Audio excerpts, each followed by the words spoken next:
This is not a dancing video, but today I'm going to go over Myo-Reps, what they are, why they can be beneficial in your training, and how to perform Myo-Reps. So Myo-Reps are a advanced type protocol, and I say advanced because beginners or intermediates can implement these in their training, but I just want to explain kind of what they are and where they came from and how to perform them.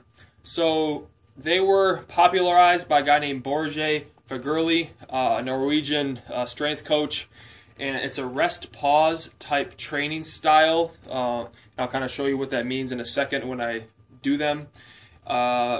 It's something that you can do using higher reps, and that's what Myo-Reps are used for mostly.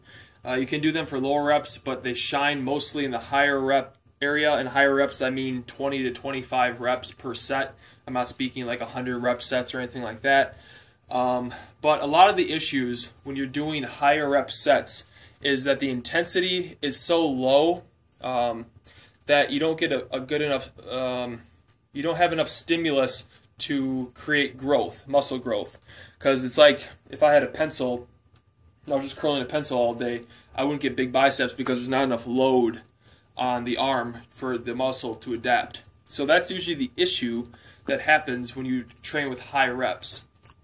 Some research from Brad Schoenfeld showed that if you lift in the high rep ranges like 30 rep sets, if you're still going to failure, it can create some growth. So the thing about Myo-Reps is it reaches the failure mark, but it also is hitting that failure threshold multiple times, and that'll make a little bit more sense when I explain kind of how to do them. And I'll do that right here, right now. I'm doing like a split squat, and this is also a great protocol you can do when you're at home because there's a lot. If you don't have a lot of equipment, there's a lot of exercises you can do for them, like push-ups, crunches, curls, a lot of different movements you can do for Myo-Reps. And you'll see in a second, I don't like doing big heavy compound movements, especially a lot of movements that take a long time to set up. So like squats, deadlifts, even like bench presses. I'd rather choose like push-ups or even overhead press because when you're getting those high rep ranges, it's hard to stay tight and kind of think about the cues you need to use. I'd rather use those in the moderate to lower rep ranges, 12 or below generally. So for Myo-Reps, what it is the first set is called a activation set. So, for example, for a split squat, if I'm doing a split squat, okay, this is a 25 rep max set. It doesn't need to be 25 reps. You want to be somewhere close. So if it's 23, 24, 25 max, usually I like to max out there, that's fine. But you want to be pretty close to failure, maybe one rep left in the tank by the time you're finished with your activation set. So you don't want to do something that you can do 50 reps for and just do 25. So if I was doing a set to start, okay, and I was doing these, okay, and I'm at, 19, I just skipped a lot of reps there, right? But I keep going, 20, and I'm like hitting failure, okay, and I hit like 23, okay, and I stop. And what you do at this point, okay, I usually breathe, tell people to breathe twice. So breathe twice, you go. And then you knock out another 3 to 5 reps, okay? So I do, say, I knock out 5. Breathe twice again. You knock out another 3 to 5. And then you do it again.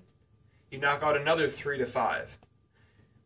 I usually do an additional 20 reps max. Okay, so that could be 5, 5, 5, 5, stop, or it could be 5, 4, 4, whatever it is. You do 20 reps additional max after the 25 rep activation set, or if you cannot complete 3 additional reps. So, for example, if I did the 25 rep activation set or 24, whatever I got to, 1 rep shy of failure, and then I'm doing these, and I did 5 for my first plus set, they're called, after the activation set. So if I did 5, and then I rested, breathed twice, did 5 again, and then I did 4, and then I was like 1, 2, and I couldn't complete a 3rd rep, stop. So that could be additional 6 reps, it could be an additional 17 reps. Whatever it is, that's pretty much where you max out a failure.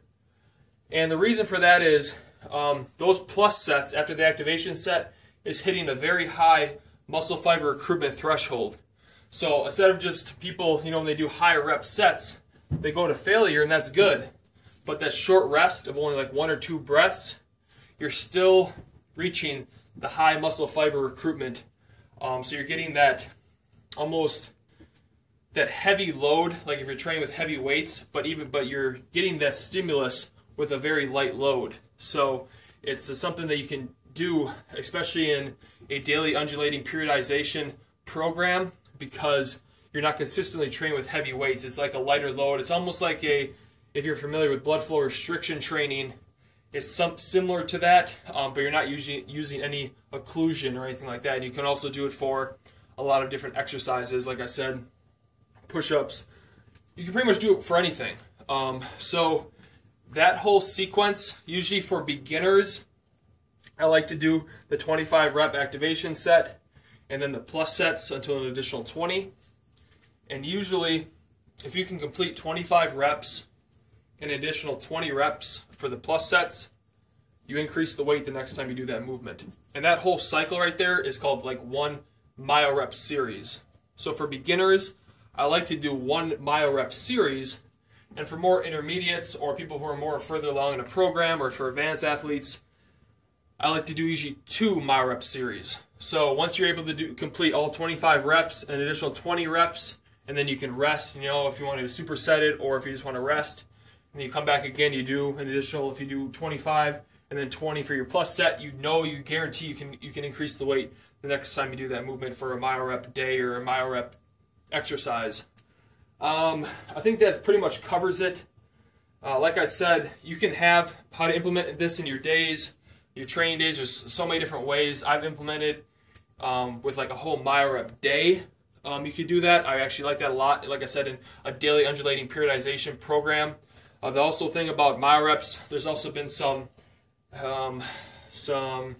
research showing that it stimulates, satellite cell activation as well. I don't know, the validity of those statements, but just something to keep in mind.